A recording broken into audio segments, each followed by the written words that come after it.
Hello and welcome to Holistic Circle Podcast, Spiritual Conversation. My name is Philipp Kobald. We are reaching out to people who are passionate about spreading light, love, and joy. Oh, I forgot where you're from, but your name is Shannon Siba. Where we're located, please. Edmonton, Alberta, Canada. Yes, my brain is full of holes. I don't know what's inside, but definitely not location and names. No So problem.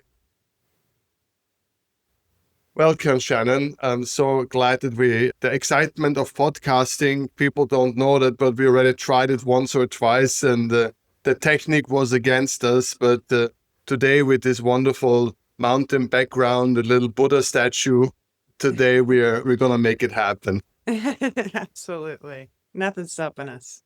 So to give our viewers a little bit of a heads up, what's going to might come up today, we'll have a unique conversation about the connection between two human beings, not only physical, mentally, spiritually, almost telekinetically. So this is going to be quite a reason to hang in with us. We talk about your work as therapist, and I think also you do a lot of work with children and teenagers.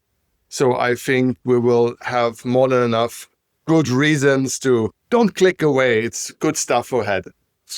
I would like to start with give you a couple of minutes introduction so people get to know you before we jump into some telekinetic moments. Okay, thank you so much, Philip. I'm really excited to be here. So a little bit about me. I'm a healer. I've been a healer my whole life, except I didn't really know I was a healer. I just was healing people without knowing. I also teach people about healing. So I do Reiki classes. I'm a Usui and Karuna Reiki master, and I just upgraded again and got my holy fire as well. So I could do more distance, a little bit more powerful Reiki, if you might. Both my partner and I have all three Reiki masters. I have empowerment workshops for teens and tweens, primarily for females. I was a founder for that. Um, as well as empowerment workshops for children with ADHD or higher energy, if we're not labeling, because they're just labels, right? My main focus is to help people break generational cycles. I myself have gone through massive generational cycle breaking, healing deep-seated trauma. I founded and I'm the owner and operator of Trophic Energetics Healing. And we use sound therapy. We use obviously Reiki empowerment workshops to help individuals be empowered to find themselves, to love themselves, to find joy again, to bring more happiness within our families, not just ourselves. So it makes it a little bit more peaceful in the lives that we're living, and we're not sending down our generational trauma or cycles onto our children and to other people that we might meet, in relationships. My partner and I founded and started a life transformational package as well. And this is where me and him actually work together. And this is very unique. We both work together at the same time to do a 3-day healing session in a row. We might get us both in the same room at the same time. One might be distance, one might be in person. We do spirit release or to remove different attachments or cords. We also use sound therapy. We use all different modalities to heal the individual or help themselves heal, help themselves recognize their shadows and their wounds so that it's easier to move through them. So I'm very passionate about what I do. I'm very passionate about helping families, especially children, to empower themselves and their parents to break these cycles so we can all live more authentically. Because with unconditional love and authenticity, you're unstoppable and you get to live your best life, like full-heartedly. That's a lot of great wishes, and I can see that you're all in. I can see that you're working with teenagers. Not that I am an expert, But if I look at the nail colors, I can see that you're sending subtle messages to all the teenagers out there. You're TikTok ready. I'm not sure if this will be a TikTok video in the end, but at least the messages are going out there to the universe. Every seed plants somewhere, right? It's got to sprout from somebody. I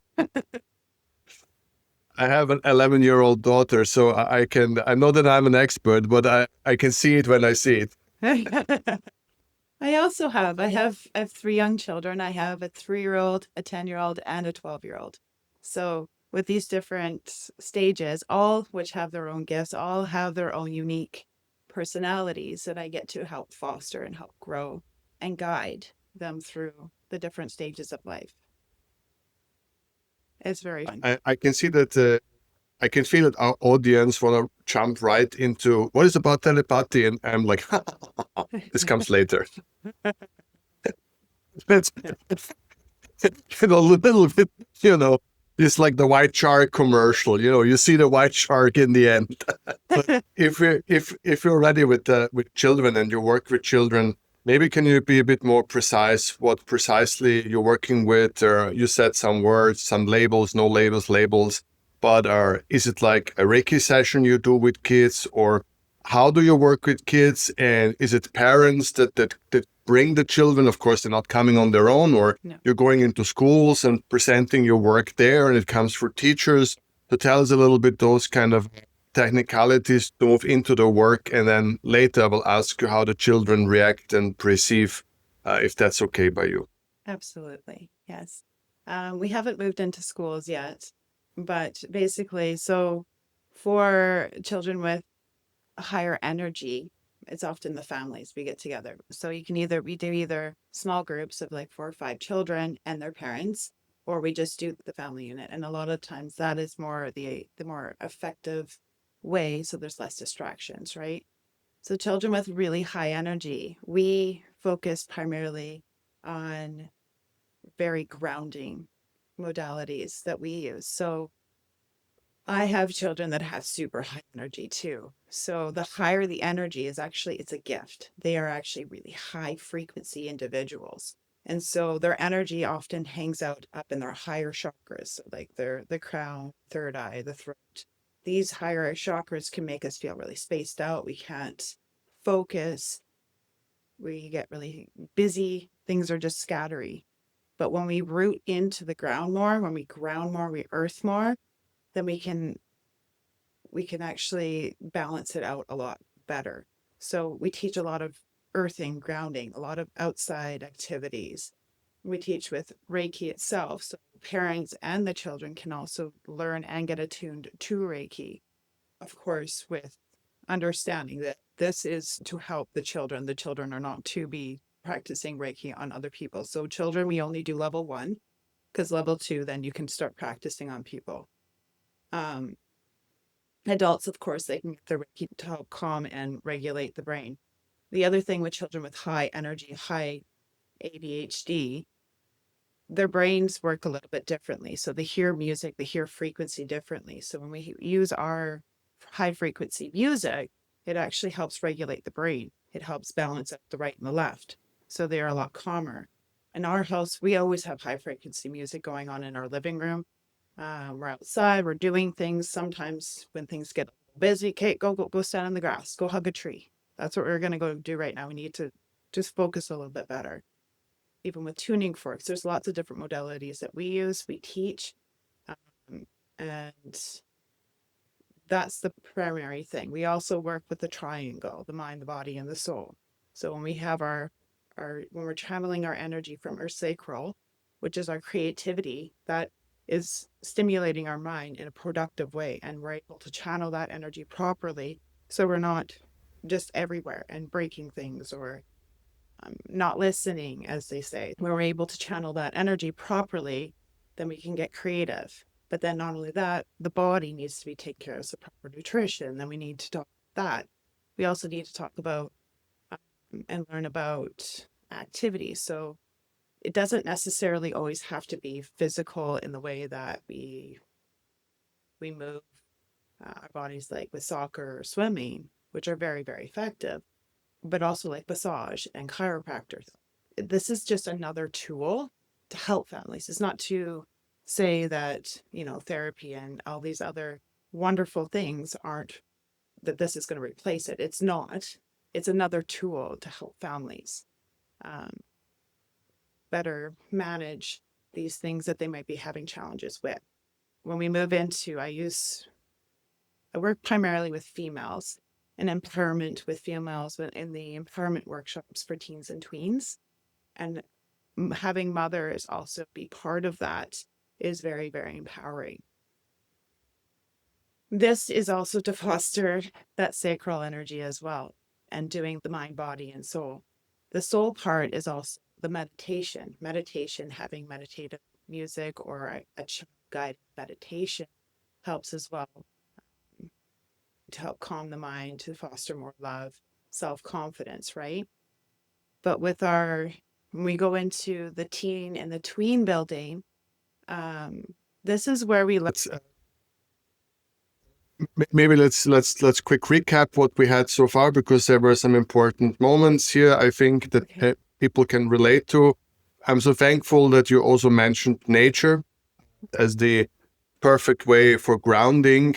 That's great. And I think it's also good that you stay away from labels, because there is some kind of an explosion of labeling where if we just naturally think of ourselves, if we would be learning for 5-6 hours in school, and then we might see some social media, this or that, if you're just constantly spinning in the head, it's not only given. I mean, it's just everything is up in the head.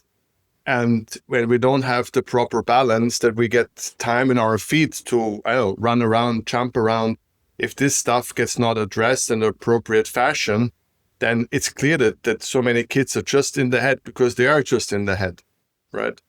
Yeah. And I was to see, look at my daughter. They have really long, this year in Europe, they have very long schools, not like in the US, it's horrible. And then they come home in the evening, like really exhausted. They had a full day and they're exhausted. And I say, oh, let's do some sport. And she's like, oh no, I'm completely exhausted. Can't you see me? I'm dead. I said, yeah, mentally, but not physically. You've just been sitting for like hours. And then I drag her a little bit. I don't want to. And as soon as the juices start flowing, all the tiredness is gone. And they're like, they can go because they have not used their energy at all, the body energy. So this is something that I'm so happy that you mentioned it, because it's really important people to understand that although we feel completely tired, even physically, it's not what it is. No, you need the balance from your whole body, and we are so disconnected. I agree. Like, we wear shoes. We isolate ourselves from earth and from the natural elements of earth and how healing that is, and nourishing it is. We walk around in shoes all day, and then we go into buildings that are all insulated, and then we come home and we sit in our house that are insulated, and then we don't go. It's rare, or people go and live in apartments. There's We're so disconnected from earth, and earth is one of the most healing, most ancient ways of healing our bodies. And we often don't think of that. We're so busy on, oh, we got to wear these cool shoes. Like, I barely wear shoes. I never wear socks unless I have to in the winter. Like, and even then I have grounding mats in my house or everywhere. And we have them on our beds, like on our beds and stuff. It's so important to ground our energy so that we're not, flying all over the place and not able to regulate our emotions as easily, because that's half the problem. Is we're so disconnected from nature, and everything is one. So when we connect with nature, we connect with everybody. It's not just the spirituality, it is the 3D energy too. Our lower chakras are actually connected to the 3D world. Our higher chakras are connected to the 5D and higher. So we need to have that balance and that connection, because that's the full circuit, right? When we have the full circuit, then things run better. It's amazing you say that, because the other day we had a weekend party and it was on the grass and it was completely safe. And kids really did not want to take off their shoes. They just don't know this anymore. And they're like scared, and there might be some bugs and God knows what. And it's really insane. You have 10 kids running around on the perfectly safe grass. There's not, anything dangerous on a mile. and the parents like, don't take off your shoes. You never know what's there. What can it be? And this Feet is have skin. very interesting. Yeah. Yeah, it's almost like a shoe conspiracy. Right? No, but you're so right. We really, our whole life surround is almost like shielding us constantly, constantly. All those people who are living extremely with climatized surroundings, they just go outside. It's basically a normal temperature. They start to sweat like crazy. Well, if you all day long, your home is climatized, your car is climatized, your office is climatized, then you step in a basically totally okay, normal environment. It's insane, right? Yeah, we get climatized to our environments, but if you're never outside, then how are you to get climatized? For sure. So it's Yeah. so great that you're doing this work with kids because I think it's absolutely super important. I don't know where is America along, where Canada along where you are. I'm how it's perceived, and that would be the next question. How do parents react on this advice? Are they like, oh yes, let's do it, or are they like, no, taking shoes off? Are you crazy? So where are you with that? So those that want to heal, they find me. The people that are looking for healers or for um they're looking for guidance, they'll come. I don't force that upon people because then I'm breaking into their free will. It is often um, looked upon a little strange, but the more that, for instance, you're bringing to the awareness to the world, the more this is brought out, the more normalized it becomes. So I do feel like, especially around like 30s, 40s, people are more open to a more natural lifestyle. They're looking for different options instead of using pharmaceuticals. They have their purpose, but I think we kind of overuse them, at least here in Canada. Um, and they're looking for other ways of helping their children so they're not drugged up and so they're not kind of ostracized or pushed aside in, you know, even in school systems where it's like, okay, well, you have a problem, instead of saying, hey, let's think outside the box. Maybe they're not supposed to be in the box. Maybe they're supposed to be on the outside of the box. How can we help them grow? And how can we foster their creativity? Because children with high energy, they are the people that are going to change the world. They just are. That's just how it's always been. But I find that some individuals they do get pushed away because if I'm showing them different ways, I might be mirroring to them some of their wounds and their own trauma. So if they're not open to perhaps looking at themselves and maybe breaking some of these cycles, it's hard to pass these things on to their children if they don't fully believe in what I'm teaching. It's The it's next it's yeah. It's so funny because if I've unfortunately never been to Canada. I've been to so many places, and God knows why I never managed to come to Canada, and I always wanted. So how awkward! You're But welcome. for my primitive European understanding, it's just pure raw nature everywhere. So it's just like an intensive explosion. I don't even can imagine that you guys have buildings. It's just for me, it's like Canada is the empowerment of nature, of what wilderness and adventure. So There is a lot imagining of that people nature, don't want but to. I know uh, that you have cities. I'm joking. okay. I'm aware that you have buildings and stuff and electricity at some places. I know, Just but igloos. That's this is all we why I'm so. live. But that's why I'm so. I thought I was so surprised when you told me from that Canadian background, which I thought is still very much nature connected more than other places in the world. That even you are starting to struggle with the kids being in the loop, in the soup, being tucked in. It feels super awkward that this is coming from a Canadian in a sense. No, I can understand that. But because every social media, because everybody's kind of following and doing the same thing, we're all kind of inundated with the same kind of matrix, I guess we're in. That okay, let's only focus on the 3D stuff and material world, and we got to hustle and bustle, and like especially on the western part of Canada. Well, I minus BC, but we're very much about work, make the money, let's go. It's keeping up with the Joneses. It's we don't have time for anything, but we have to work. We have to buy the things to do the things to show off to the next person. Not everybody. Let's be very clear. I don't want to get attacked saying, oh, no, that's not me. But that is the culture. We're like the rest of the world. It's just, we're the friendly ones, right? We're the ones that say, yeah, come over, but we're busy, but come over anyway. You know what I mean? It just is. I don't know so much about the East Coast. They're more relaxed, I suppose. I haven't really visited much the East Coast of Canada, but we do. We're all part of the same soup. We just And connect from everybody. that's what shocked me. That what kind of shocked me and surprised me, made me a bit sad, because you always want to dream that there is some places there are at least still better. This is what, that's how we start to sleep at night. At least there is some El Dorado somewhere. And when we these El Dorados break down and we realize, oh, the soup is everywhere finally, especially those social medias have really made a boost in spreading the soup to each and every corner, then we're getting a little bit frustrated, realizing we gotta start fighting it wherever we can, because there's nowhere to run or nowhere to hide. Right. Okay, I would very much now, if I know that the soup is everywhere, I'd like to know this empowerment things that you're doing, because clearly, obviously, it's necessary. And the word itself can mean a lot of things. So maybe help us to understand what empowerment means for you specifically with teenagers. Okay. So empowerment.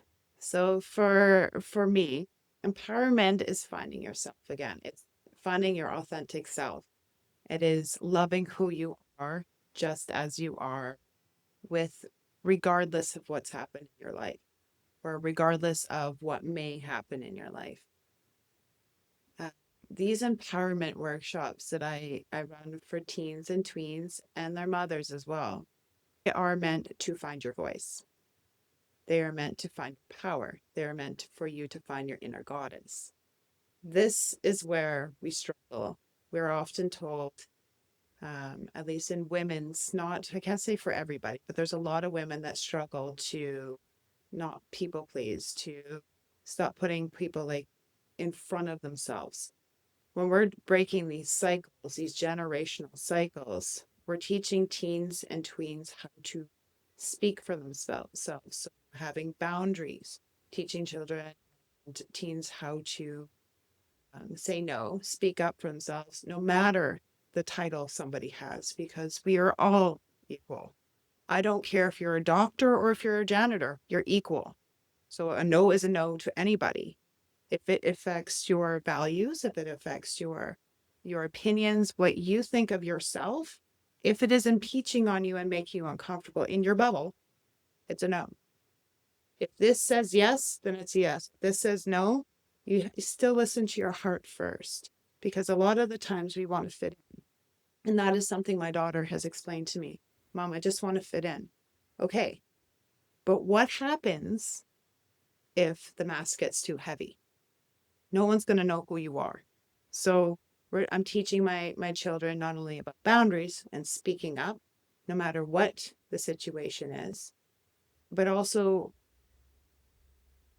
it's about self-love. So finding their love language and using all 5 of them and doing that for themselves. So it's teaching them how to fill their cup first, and then once their cup is filled, then they can also teach other people how to treat them.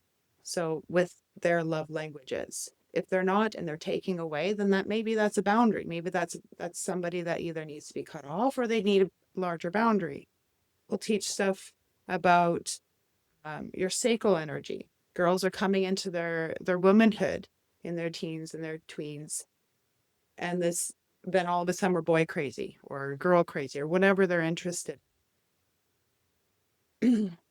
That energy is actually our power center for females. This is where we birth things into life, not just humans, but creativity, about our projects. This is where we can channel that energy into something that we really love. And this is where the third eye and the crown come and meet with the heart and the sacral. And channeling that energy more into creativity, which might be singing, it might be art, it might be dancing, it might be building things, it might be a project, a passion project, but channeling that energy more into that instead of into chasing a boy and, hey, pay attention to me. Why aren't you paying attention? And pouring more love into yourself. Because I find that they're so interested in looking for somebody else's validation, but they're not validating themselves first. And that is one of the biggest challenges that I find most young girls are dealing with, is that this is their years where they're going to start finding their groups of people they're going to be around. And if their values aren't being met at the same time, and now they're compromising that, then we start building these masks. And then they get really heavy after a while because eventually they're going to drop. So really loving yourself for who you are, and then going into the body part of it. So we're dealing with the mind, the sacral. We're really channeling sexual energy or that creative energy into something that they love, but then also using the body to move it. So the swimming, especially for girls, swimming is so good.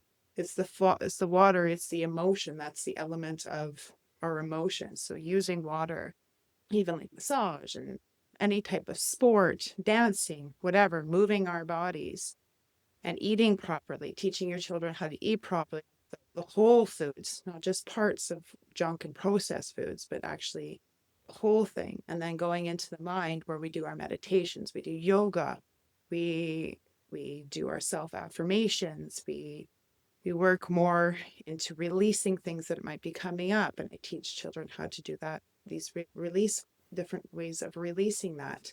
And they also get to learn their level 1, 2 Reiki. So that they'll have that really powerful tool as well. So they can use Reiki on themselves in their space to not only protect themselves, but to help clear out their own energy fields.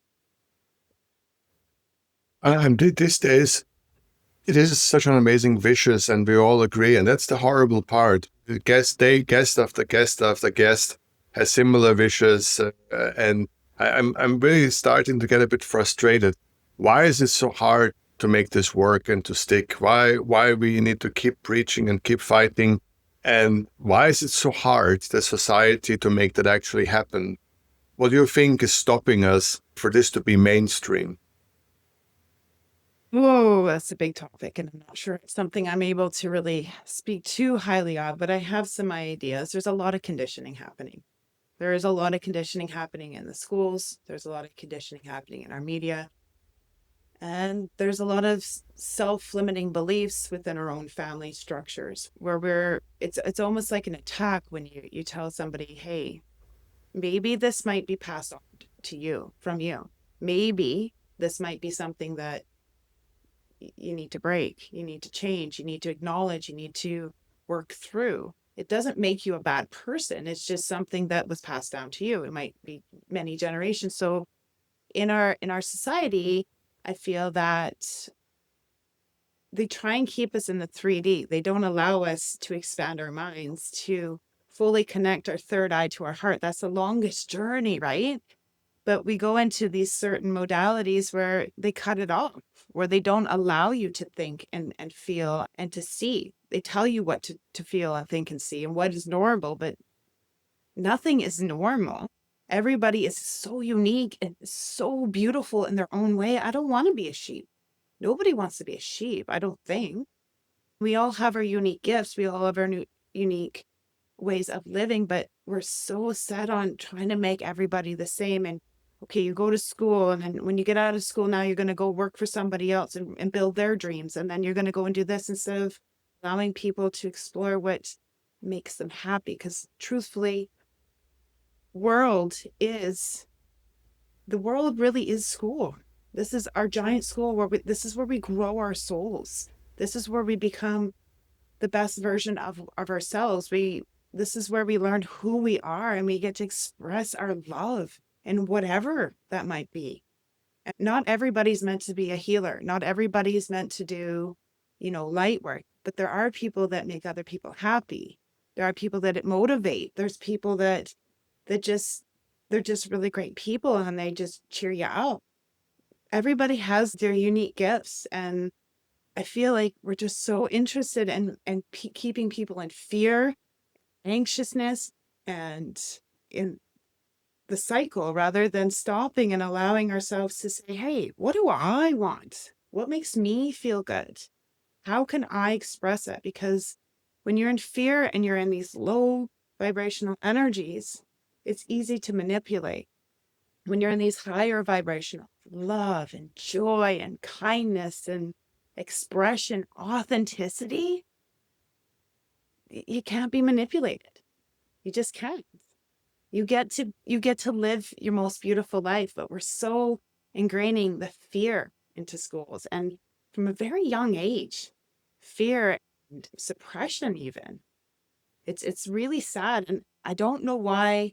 I think there's a lot more people waking up now. I feel like there's a lot more people saying, hey, maybe there's something more to life. Maybe there's something more. I don't have to live like this. Maybe I can get help and I can live a better life.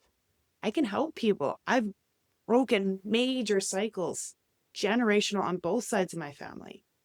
And I know how to teach and help people work through those massive traumas and wounds and programming. Programming is one of those harder things to change, your mindset, right? I think that We're now basically society, coming to your basic everyday job. This work with children is just like or teen is a one small element of your everyday work, and the Reiki work you do, the work with grown-ups you do, that is about the stuff you're talking about, breaking those cycles, things like that. I'm just afraid yeah, go for it. well, with children as well, they can break the cycles as well. If their parents aren't interested, children can do the same. It can stop with them. There is that too. So it depends on the family structure. Right. Yeah. Now, because the time is very cruel and we have a little bit more topics to touch, it was me asking the question, so I'm pointing fingers at myself. There's that one interesting element that you've developed, this new program with your husband, which is unique, where you both work together in a 3 day. What was it? This very specific new thing. But I think it's time to reveal the secret of connection. And you told it to me already once before, but maybe you're telling to the audience that I think you and your husband have a very special kind of relationships, and a special connection.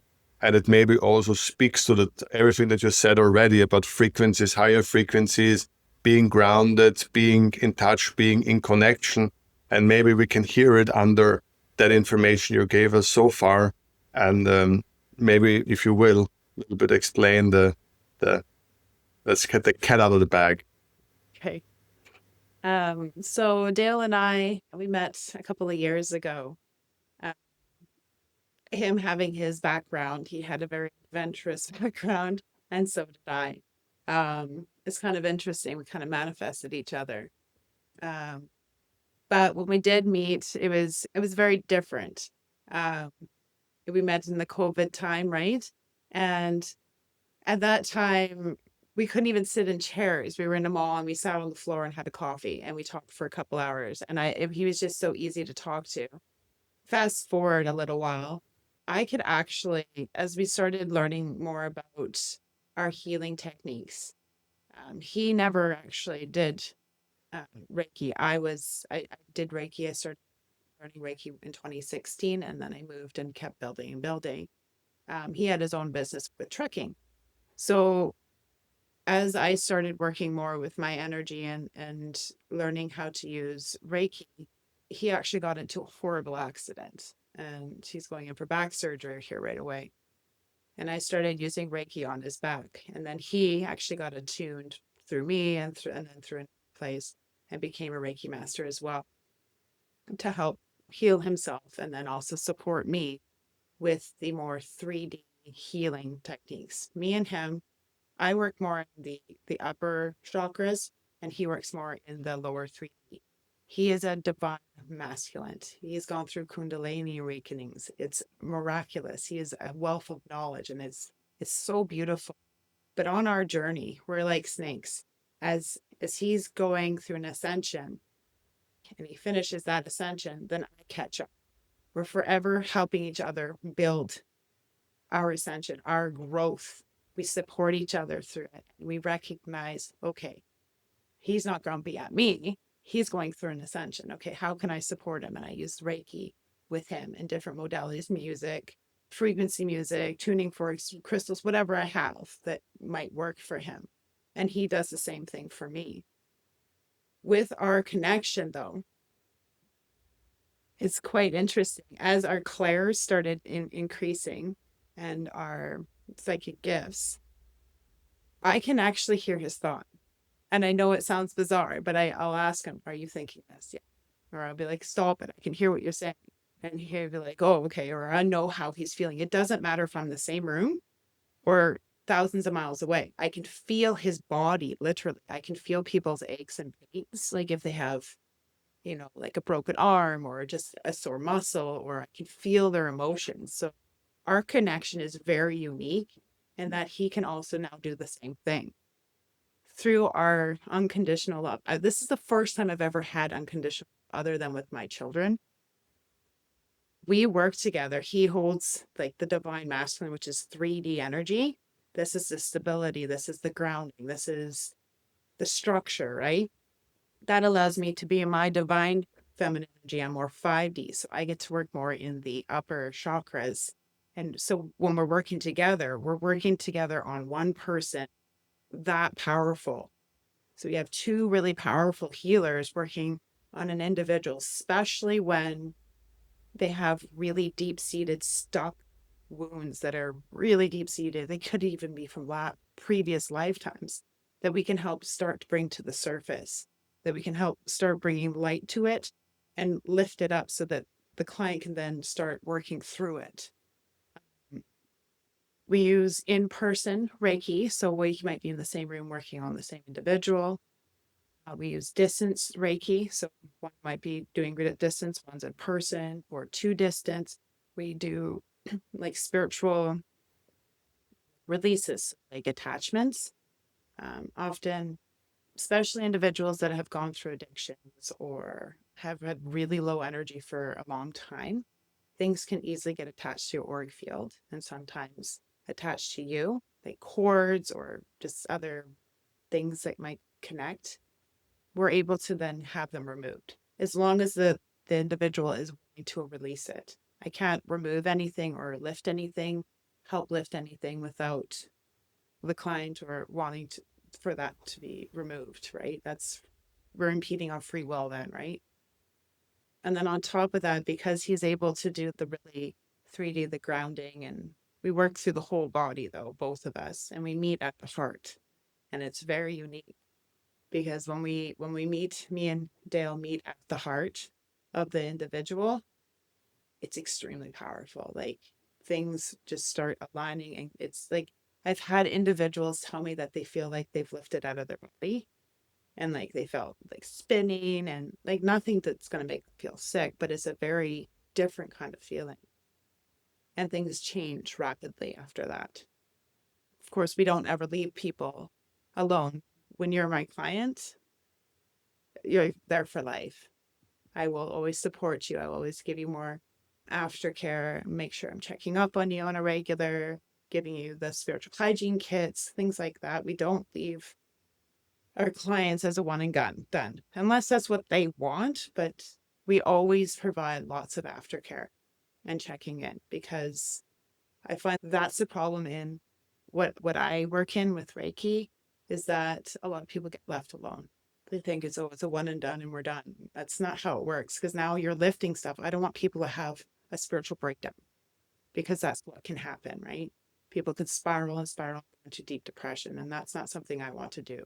So that's why we do these aftercares, and we give the spiritual messages or impressions or anything like that. But Dale and I's connection it's something that is divinely connected, divinely gifted to each other. We are meant to do something powerful here, and we already are. And it is an experience that you'll never have probably with anybody else.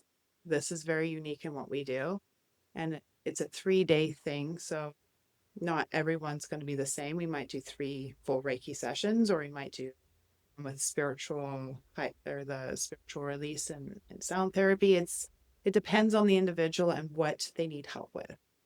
But you always get both of us, and it's very unique. So while I'm working on up at the top chakras, the bottom ones are being grounded and healed as well. And it's a full body experience.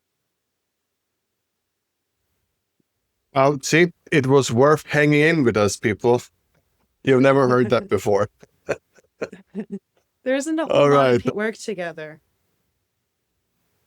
Yeah, there's not a lot of couples who can feel each other neck pain over long distance. Like, oh, your neck is hurting. Oh, how you know? Yeah, we can feel it. So And I that's can see too, and it's really unique. Like I can feel if he's having a bad day, even, and I'll check in. I'm like, "Are you okay?"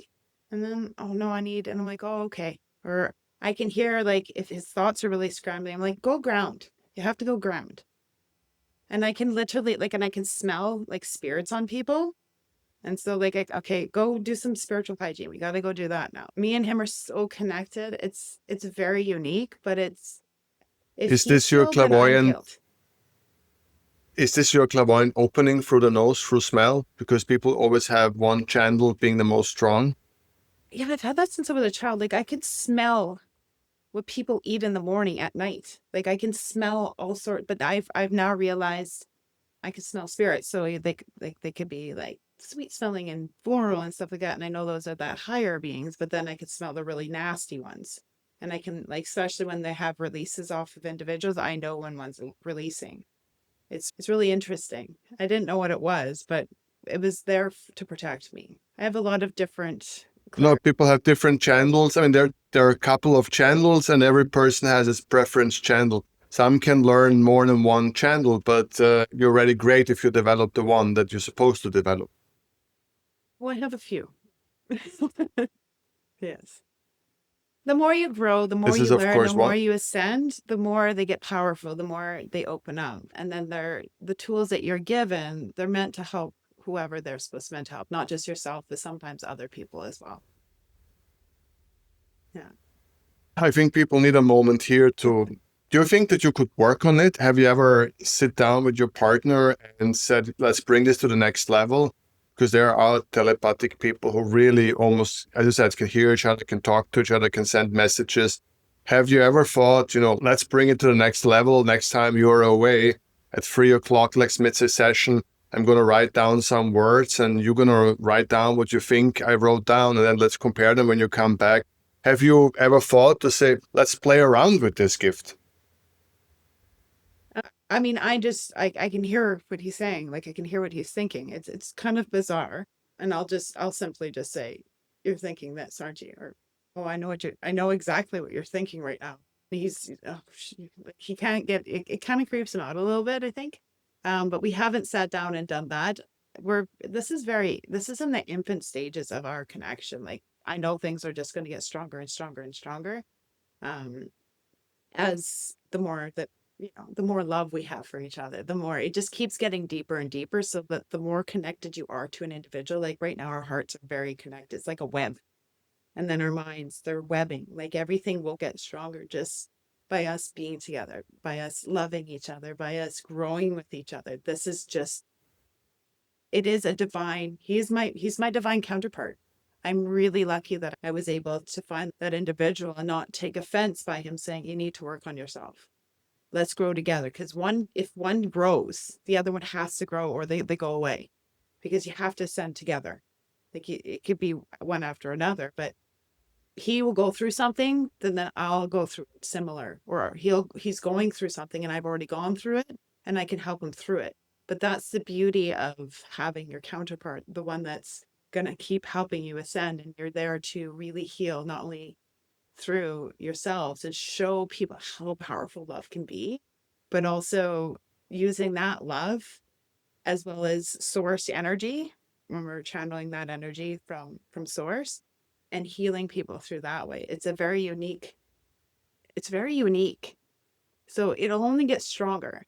It's not something you really practice, I suppose. I suppose we could if we wanted to accelerate it, but it's already kind of there, and we're very the more love that we have and the more time we spend with each other, the stronger it gets.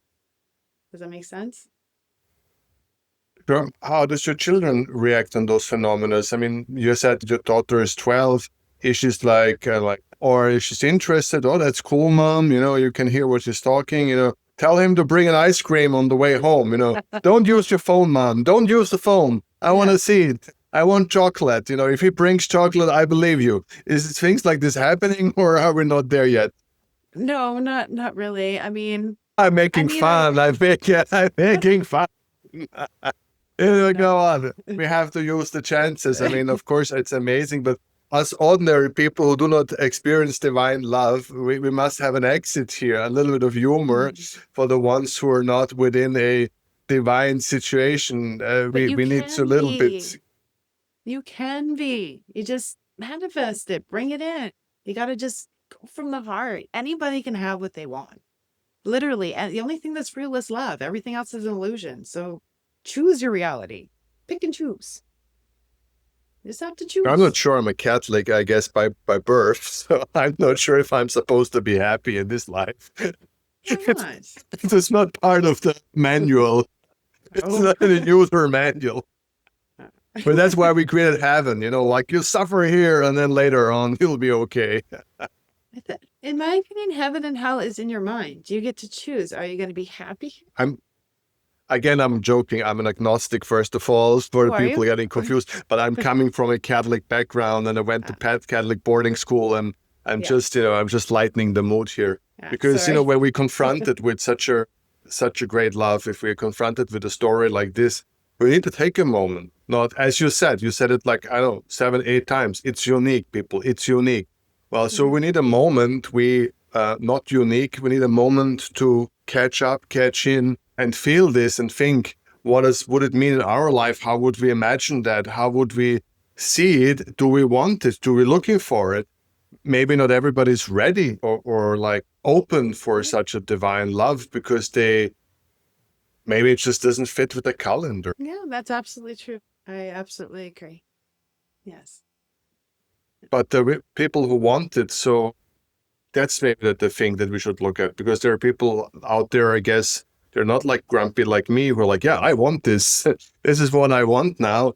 And you said the key that you said is you were channeling it or visioning it or asking for it before you met. I forgot the terms that you used, that you were like asking this from the universe, that like, I want to meet my soulmate, or what did you ask precisely? Give us here some hints. Apparently I've been a pretty powerful. It's manifesting. So manifesting is just bringing in. Manifesting.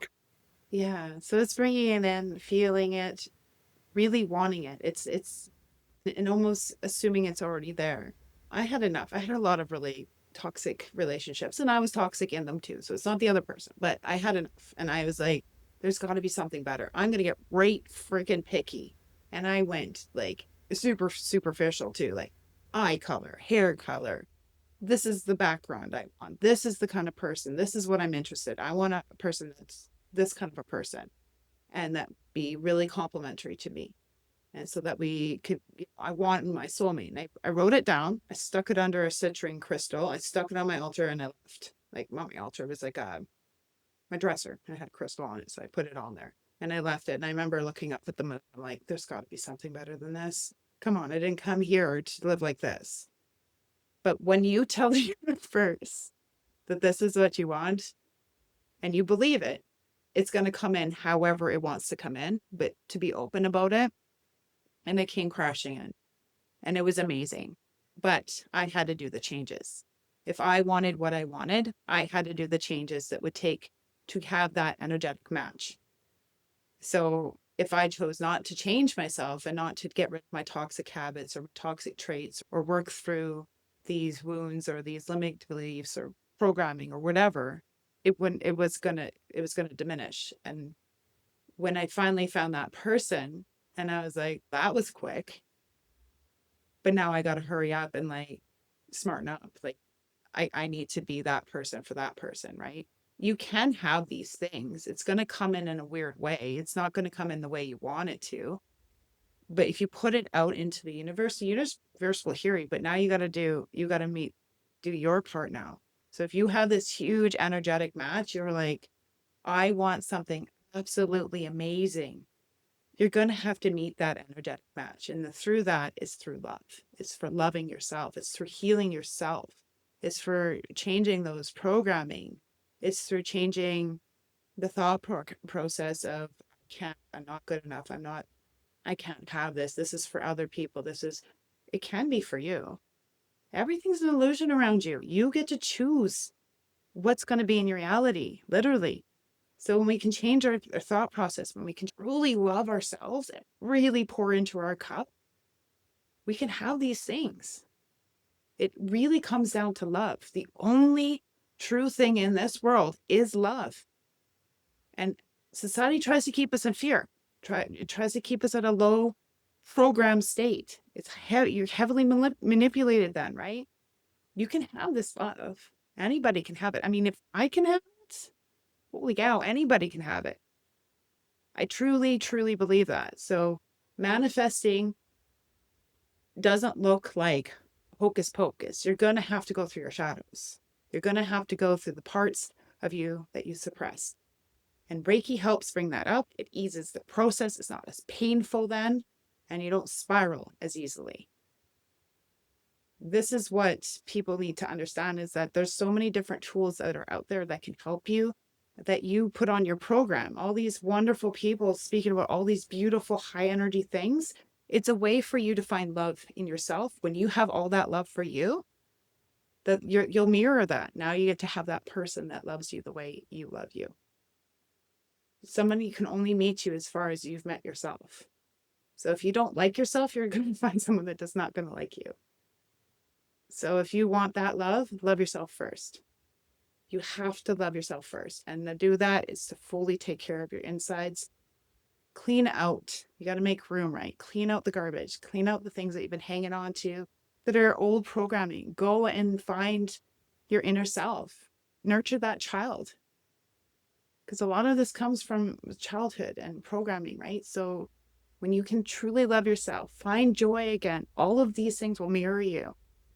I promise you. I promise you this is how it works. If you can work through these things, and it doesn't have to be a chore. It can be fun.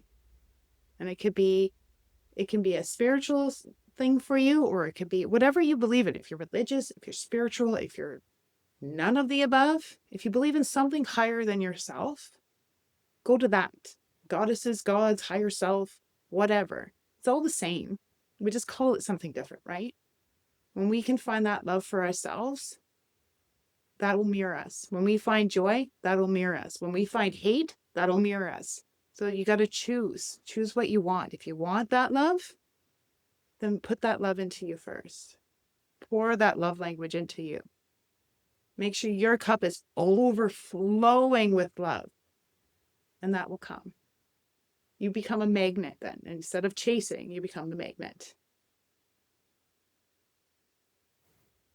Well, I think this was wonderful, wonderful ending for this podcast. I'm thinking we must put almost like a trigger warning, like love trigger warning for people who are scared and not ready versus the ones who are looking for it to understand. And I already see a book coming up. I see a whole new program coming up, because if this goes stronger, as you said, if you continue on this path and this materializes even further, it will be unstoppable to not starting help other people to learn this path, to experience this path, not only as healers, but really as you have something here that, as you said, is unique.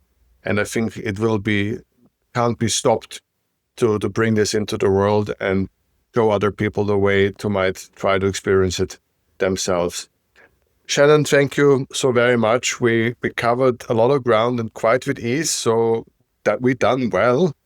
And I hope once the next run of love will be discovered by you two, we will return back, and I will be more prepared to let love in my heart during the conversation.